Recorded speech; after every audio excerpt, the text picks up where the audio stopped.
veteran in tears as he reads 70-year-old letter he wrote to his future wife.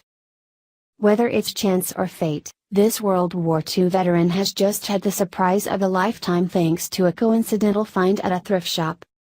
Elaine Ortiz was doing some thrift shopping one day when she stumbled across a letter that was tucked inside an old record. After reading the emotional letter, Elaine knew she had to do what she could to find the man who wrote it.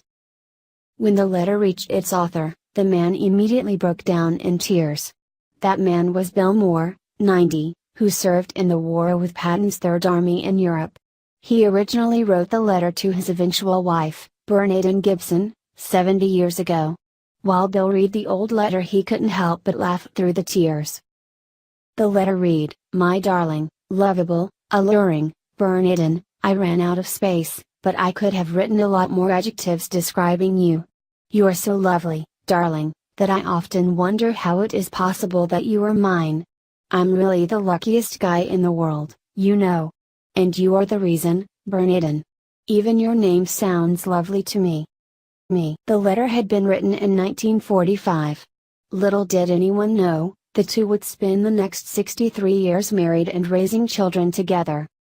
Bill commented on the letter saying, "When you're apart for the reason, not knowing if and when you'd ever see that person again, every chance you got to communicate was just wonderful, wonderful." An incredibly heartwarming reminder was also a little bittersweet for the gentleman.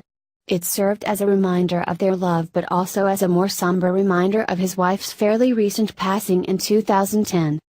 "It's difficult talking out loud about it to other people," he said. "But I loved her, and she loved me. That's all I can tell you.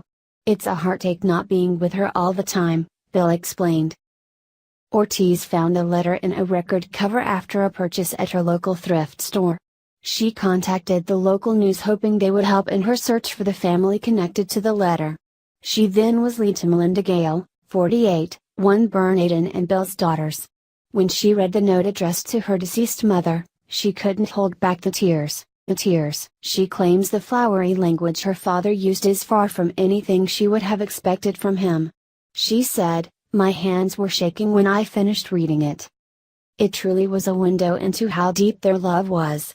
And obviously, they were married for almost 63 years. We knew they loved each other very, very much, but as children, you don't see that. Where it came from, that deep connection, and this was a window into their story. He was a mechanical engineer. I cannot believe he shared these deep emotional words with her," Melinda stated. Melinda and her sister Gail had always had a fascination with the service their father gave during the war. They even planned a special trip to see the places he'd been. "Mom had never gotten to see everywhere he had been. We did this amazing trip so I can picture exactly where he was on December 29, 1944, sitting in this miserable, cold, dark forest in the northern region where France, Germany, and Belgium all meet. Trying to explain the placement of the letter, Gail believes her mother put it there for safekeeping since it meant so much to her. The woman who found the letter can't remember which record it was in, but Gail has a pretty good idea which one it may have been. She explains that her mother's song dedicated to her father was "I'll Be Seeing You" from the Broadway musical, Right This Way. If this couple's incredible story has warmed your heart, please share this article.